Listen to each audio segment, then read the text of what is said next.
Hello दोस्तों, कैसे हो आप सब। मैं उम्मीद करता हूँ आप सब अच्छे होंगे।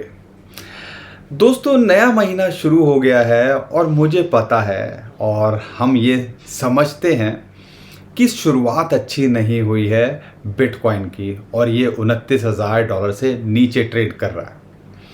लेकिन यहाँ पर हमें पैनिक करने से बेटर है कि हम इसके बारे में समझें कि अगस्त का महीना बिटकॉइन के लिए कैसा हो सकता है और इसका हम कैसे आइडिया लगा सकते हैं। इसके लिए हर एंगल को, हर पर्सपेक्टिव को आपको देखना और समझना पड़ेगा, ताकि एक अच्छा खासा आप आइडिया लगा सकें कि यहाँ पे अगस्त के अंदर बिटकॉइन क्या मूव ले सकता है। अब इसके तीन तरीके हैं। एक्चुअल में तीन पार्ट में आपको एनालाइज करना चाहिए, और ये मैं सिर्फ अगस्त की बात नहीं कर रहा हूँ। जब भी कुछ चीज़ आपके सामने आए तो आपको ये तीन तरीके से इसको ऑब्जर्व करना चाहिए और उसके बाद डिसाइड करना चाहिए। ये बेसिक चीज़ें हैं जो आपको आनी चाहिए। पहला है कि मार्केट के अंदर क्या चल रहा है, क्या न्यूज़ आ रही है। दूसरा है कि हिस्टोरिकली ये कैसे रहा है। अगर आप देखते हो पहले इसने क्या कहा है, करा है, तो ये सारी चीज़ें आपको पता होनी चाहिए। और तीसरा, टेक्निकली यहाँ पर क्या चल रहा है। चार्ट्स में जो प्राइस एक्शन चल रहा है बहुत इम्पैक्ट डालता है, क्योंकि टेक्निकली आपको पता ही है ना, रेजिस्टेंस और सपोर्ट बहुत अच्छे से वेल्स क्या मूव कर रही हैं या ट्रेडर क्या सोच रहे हैं, उसका एक फेयर आइडिया आपको देते हैं। तो यहाँ पर तीन तरीके से कह लीजिए अगस्त महीने के अंदर हम बिटकॉइन का ऑपरेशन करने की कोशिश करेंगे और निकालने की कोशिश करेंगे भैया दिल में उसके चल क्या रहा है। एक, हिस्टोरिकली क्या चल रहा है, मार्केट में क्या उधेड़ बुन हो रही है क्रिप्टो करेंसी मार्केट को लेके, बिटकॉइन को लेके, और यहाँ पर चार्ट के अंदर क्या चल रहा है, इस बारे में इस वीडियो के अंदर हम बताने वाले हैं। और उम्मीद करूंगा आप इन चीज़ों को ऑब्जर्व करोगे तो एक अच्छी पिक्चर आपके सामने क्लियर होगी, और यही हमारा पर्पस है। और अगस्त का महीना कैसा रह सकता है बिटकॉइन का के लिए, क्योंकि शुरुआत अच्छी नहीं हुई है, उसका आप आइडिया लगा पाओगे और भरपूर फ़ायदा उठा पाओगे। लेकिन दोस्तों, सबसे पहले मैं बात ही कर लेता हूँ एक्चुअल में यहाँ पर न्यूज़ क्या चल रही है। अगर न्यूज़ की बात करते हैं तो हम सबको पता है सिक्योरिटी एक्सचेंज कमीशन कल कॉइनबेस का मैटर निकल के आया था कि कॉइनबेस के जो सीईओ हैं उन्होंने बोला कि भैया, सिक्योरिटी एक्सचेंज कमीशन ने जब हमारे पास केस फाइल किया था उससे पहले उन्होंने बोला भैया बिटकॉइन के अलावा सारे क्रिप्टो करेंसी की ट्रेडिंग बंद कर दो, नहीं तो हम आपके ऊपर एक्शन लेंगे।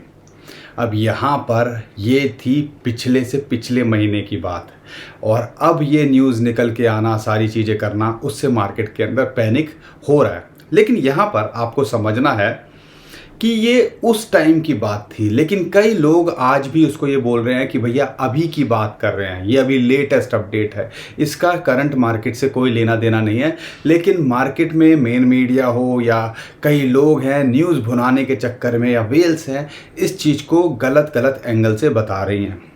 लेकिन यहाँ पे एक जो चीज़ है जो आपको समझ में आनी चाहिए कि सिक्योरिटी एक्सचेंज कमीशन जो है सोचता क्या है, और इससे ये आइडिया लगता है अगर वो ऐसी बात बोल रहा है तो अल्टीमेटली आप समझ लीजिए कहीं ना कहीं वो दूसरी क्रिप्टो करेंसीज को बिटकॉइन के अलावा वो सही नहीं सोचता है। और आप समझ सकते हो इसी पर्पस की वजह से उन्होंने अनरजिस्टर्ड सिक्योरिटी लगभग 40 से 70 कॉइन्स को बताया था।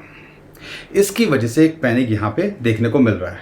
एक और जो न्यूज़ निकल के आई थी, सिक्योरिटी एक्सचेंज कमीशन का जब भी लगातार निकलता है कुछ ना कुछ कांड ही करके आता है, तो अभी जो निकल के आया कि उन्होंने फाइल किया है complaint against hex founder for eligibly offering unregistered security. एक और नाम के ऊपर उन्होंने केस फाइल किया है, और ये सारी बातें निकल के आ रही हैं, और इसकी वजह से यहाँ पे और थोड़ा पैनिक ट्रिगर कर रहा है।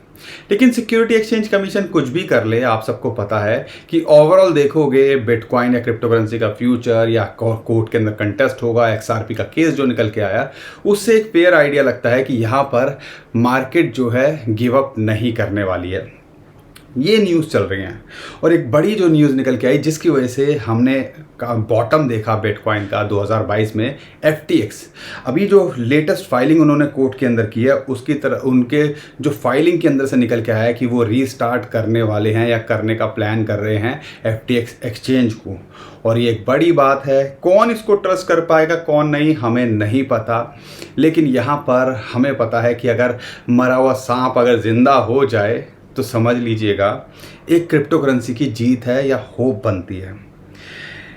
थोड़ा ऑफ ट्रैक जा रहा हूँ, लेकिन ये मैं बात आपको समझाना चाह रहा हूँ कि बिटकॉइन कितना बड़ा हो चुका है। आईफोन 3 की बात करते हैं, वो 29-30 हज़ार बिटकॉइन का आता था। अगर मैं बात करूँ जब आईफोन 3 लॉन्च हुआ था 29-30 हज़ार बिटकॉइन का। आईफोन 10 जब X आया था 0.16 बिटकॉइन का, और आज की डेट में आईफोन 14 लेने जाओगे तो 0.03 बिटकॉइन का आता है। इतना बड़ा लंबा सफ़र ये बिटकॉइन कर चुका है। और यहाँ पर आप समझ लो क्या खेल हो सकता है। आप थोड़ा सा समय दीजिएगा, उससे आपको आइडिया लगेगा। यहाँ पर ये कंटेंट जो है कई बार ये न्यूज़ बतानी समझानी आपको ज़रूरी होती है, जिससे आप एक फेयर आइडिया लगा सको मार्केट में चल क्या रहा है। और सिक्योरिटी एक्सचेंज कमीशन का जिस हिसाब से बार बार ये सारी चीज़ें निकल के आ रही हैं वो क्रिप्टो करेंसी के लिए शॉर्ट टर्म में कुछ अच्छा नहीं है। लेकिन दोस्तों आगे बढ़ने से पहले एक रिक्वेस्ट है आपसे, अगर आपको हमारा कॉन्टेंट अच्छा लग रहा है तो वीडियो को लाइक ज़रूर करिए, हमें भी अप्रिशिएट कीजिए और चैनल को सब्सक्राइब भी ज़रूर कर लीजिए। लेकिन अगर मैं बात करता हूँ हिस्टोरिकली, टेक्निकली मैं बाद में बात करूंगा और वो बहुत ही इंपॉर्टेंट है टेक्निकली, क्योंकि पिछले 10-15 वीडियो हमारी उठा के देख लो। शॉर्ट टर्म में हमने आपको लगातार बोला कि भैया 28,500 तक ये आ सकता है और $28,500 तक ये आया। अब यहाँ पे क्या लगता है उसके बारे में मैं बाद में बात करूँगा, लेकिन इससे पहले हिस्टोरिकली अगस्त के अंदर बिटकॉइन क्या करता है उसको समझना ज़रूरी है।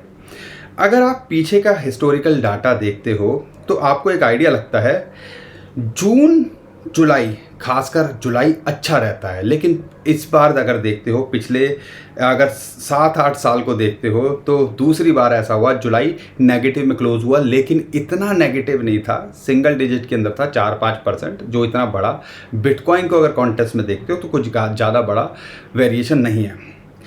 तो ये अगर अगस्त की बात करते हैं तो अगस्त पिछले 4 साल के अंदर अगर आप देखते हो तो 2 बार ये पॉजिटिव में हुआ, 2 बार नेगेटिव में हुआ, और कह लो कि ऑलमोस्ट ज़्यादा वेरिएशन नहीं, 8-10% का वेरिएशन यहाँ देखने को मिलता है प्लस माइनस के अंदर। तो 10% माइनस होगा, 10% प्लस होगा, तो या 15% माइनस होगा, 15% प्लस होगा, तो कहाँ तक जा सकता है उसको समझने की कोशिश करेंगे। लेकिन एक और चीज़ आपको देखने की यहाँ ज़रूरी है, क्वार्टर के अंदर क्या होता है उससे एक आइडिया लगता है। क्वार्टर 2 के अंदर अगर आप देखोगे तो अच्छा रहा, क्वार्टर 1 भी अच्छा रहा, क्वार्टर 2 के अंदर ज़्यादा परफॉर्मेंस इसने अच्छी नहीं करी अगर बिटकॉइन की बात करते हैं।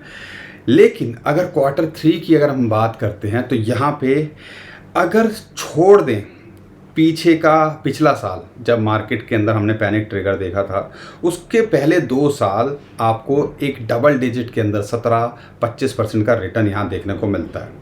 तो मैं एवरेज लगाता हूँ कि 15% अगर प्लस माइनस बिटकॉइन अगस्त के अंदर होता है तो कहाँ से कहाँ तक जा सकता है, ये क्लोजिंग कहाँ हो सकती है। ये जो बात हो रही है क्लोजिंग, ऊपर नीचे तो कितना हो जाए वो मैं उसका तो आप आइडिया नहीं लगा सकते, क्योंकि हमने देखा है 5-10 हज़ार प्लस माइनस भी कई महीनों में हो जाता है। तो हिस्टोरिकली हम समझते हैं कि यहाँ से 15-10% नीचे जा सकता है, 15-10% ऊपर जा सकता है। तो ये दोनों आपको आइडिया पर्सपेक्टिव पता चल गया। न्यूज़ क्या चल रही है, सिक्योरिटी एक्सचेंज कमीशन बम्प हो रहा है, और हिस्टोरिकली 10-15% प्लस माइनस ये जा सकता है, क्योंकि यहाँ पर ज़्यादातर कई सालों में प्लस रहा है, कई सालों में माइनस रहा है। अब बात आती है टेक्निकली, और ये ज़्यादा इम्पॉर्टेंस है क्योंकि पिछली 10 वीडियोस देख लो हमारी, शॉर्ट टर्म में हम यही बोल रहे थे कि $28,500 तक बिटकॉइन का प्राइस आ सकता है, हमारी रेंज में आएगा तो हम यहाँ एंट्री लेंगे। अब सबसे पहले समझते हैं कि यहाँ पर 28,500 पे भी इसको एक अच्छी सपोर्ट है। और ये जो क्लोजिंग का प्रेशर देखा था हमने, monthly closing 21 monthly moving average $30,000 पे जो आ रहा था, उसका प्रेशर लगातार बना हुआ था बिटकॉइन पे और उसको सस्टेन नहीं कर पाया और $28,500 पे ये आ गया।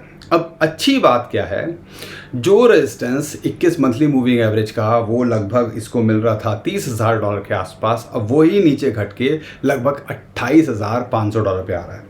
तो आप कह लीजिएगा दो इंपॉर्टेंट सपोर्ट यहाँ पर है, एक तो है 100 डेली मूविंग एवरेज की, 21 मंथली मूविंग एवरेज की, जो एक इम्पॉर्टेंट सपोर्ट यहाँ बनाती हैं। अगर ये यहाँ टिकता है तो 100 जो डेली मूविंग एवरेज है, जो कि आती है लगभग $29,500-600, वो इसके लिए रेजिस्टेंस का काम करेगा। आप कह लीजिए $30,000 फिलहाल के लिए एक इंपॉर्टेंट रेजिस्टेंस यहाँ पर है, साइकोलॉजिकली, टेक्निकली अब नहीं है। वो 21 मंथली मूविंग एवरेज जो थी वो अब इसके लिए एक सपोर्ट का काम है, जो आ गई है $28,500 पे। लेकिन अगर 15% की वेरिएशन की कंसिडरेशन लेते हैं तो लगभग $27,000 के आसपास बिटकॉइन का प्राइस आ सकता है। हम ये बात आपको लगातार बोल रहे थे, 28,500 से $27,000 का जो जोन है वो इसके लिए इंपॉर्टेंट सपोर्ट जोन है।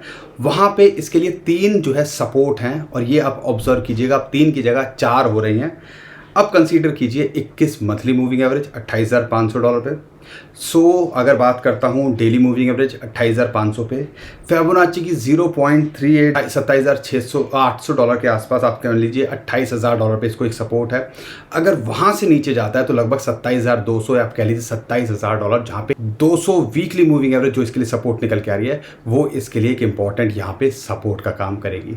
तो इतनी सारी सपोर्ट है यहाँ पर, अगर कोई बड़ा कांड नहीं निकल के आया शॉर्ट टर्म में, अगर आप सिर्फ चार्ट्स पे बिटकॉइन ने ट्रेड किया और ज़्यादातर करता है, तो यहाँ पे इसको एक अच्छी खासी सपोर्ट मिलेगी। तो आप कह लीजिए ये जो 3 लेवल हैं इसके ऊपर आप एंट्री बनाइएगा अगर आपको मौका मिले। ध्यान रखिएगा, अभी भी यहाँ से बाउंस बैक करने के पूरे चांसेस हैं, क्योंकि 2 इंपॉर्टेंट सपोर्ट यहाँ मिल रही हैं। और शॉर्ट टर्म में देखते हो तो $30,000 इसके लिए रेजिस्टेंस हो सकता है, क्योंकि वहाँ पे 100 डेली मूविंग एवरेज की बात करते हैं या साइकोलॉजिकल रेजिस्टेंस की बात करते हैं वो है, और उसके बाद जाता है तो फिर ये लगभग $31,500 जो हमारा एक रेजिस्टेंस भी है, फिबोनाची का भी है और मूविंग एवरेज का भी है, वो भी इसके लिए एक रेजिस्टेंस का काम करता है। तो यानी कि अगर हम कैलकुलेट करते हैं, अगर इसका मान लो इसकी ओपनिंग हुई थी लगभग $29,300, अगर उसका 15% लेते हो तो ऑलमोस्ट $27,000 के आसपास ये बनता है। वर्स्ट सिचुएशन में यहाँ आ सकता है, और अगर आप देखते हो तो हो सकता है $32,000 हमारे लिए एक रेजिस्टेंस का काम करे, या यहाँ पे इस मंथ की क्लोजिंग हमें देखने को मिले। लेकिन इसके बाद क्या होता है, थोड़ा सा उसके आगे भी जाते हैं। अगस्त और सितंबर की बात करते हैं तो ये जो है कुछ खास महीने नहीं होते, ज़्यादा हलचल नहीं देखने को मिलती है बिटकॉइन और क्रिप्टो करेंसी के अंदर। अगर पीछे की ऑब्जर्वेशन लेते हैं तो यहाँ पर हम ज़्यादा एक्सपेक्ट नहीं कर रहे हैं, लेकिन उसके बाद जो लास्ट क्वार्टर होता है वो बहुत ही बड़ा, हिस्टोरिकली देखोगे तो हर 3 महीने अक्टूबर नवंबर दिसंबर आपको ज़्यादातर ग्रीन दिखेगा, जैसा भी आपको चार्ट के अंदर दिख रहा है, हरियाली हरियाली दिखती है। तो कहने का मतलब है कि वो जो सीजनैलिटी एक करके होता है कि एक सीज़न आता है और हमें लगता है वो क्वार्टर लास्ट जो होता है, क्वार्टर 4 जो होता है, वो सीजनैलिटी का यहाँ काम करेगा। तो ये 2 महीने हो सकते हैं ज़्यादा हमें मोमेंटम ना देखने को मिले, ज़्यादा फ्लक्चुएशन ऊपर नीचे ना देखने को मिले, लेकिन उसके बाद क्वार्टर 4 के अंदर बिटकॉइन और क्रिप्टो करेंसी ज़्यादा धूम धड़ाका आपको करते देखने को मिल सकती है। आपको क्या लगता है कि हमारी ऑब्जर्वेशन सही है या आपकी कोई पर्सनल ऑब्जर्वेशन है, तो आप हमें ज़रूर बताइएगा कमेंट में। और उम्मीद करता हूं अगर आपको कंटेंट अच्छा लगा है तो वीडियो को लाइक ज़रूर करिए। परेशान होने से कुछ नहीं होता, घबराने से कुछ नहीं होता। और अगर वीडियो पसंद आ रही है तो चैनल को सब्सक्राइब ज़रूर करके जाइए, हमारी फैमिली का हिस्सा बनना बिल्कुल मत भूलिएगा। ट्विटर टेलीग्राम को फॉलो कर लीजिए, नीचे डिस्क्रिप्शन में जो लिंक है उसी से कीजिएगा। बहुत सारे स्कैमर हमारे नाम से स्कैम करने की कोशिश कर रहे हैं, उससे भी आप बच पाओगे। अभी के लिए विदा लेता हूँ। खुश रहिए, मुस्कुराते रहिए, कमाते रहिए। आपका दोस्त पंकज। थैंक यू, नमस्कार, धन्यवाद।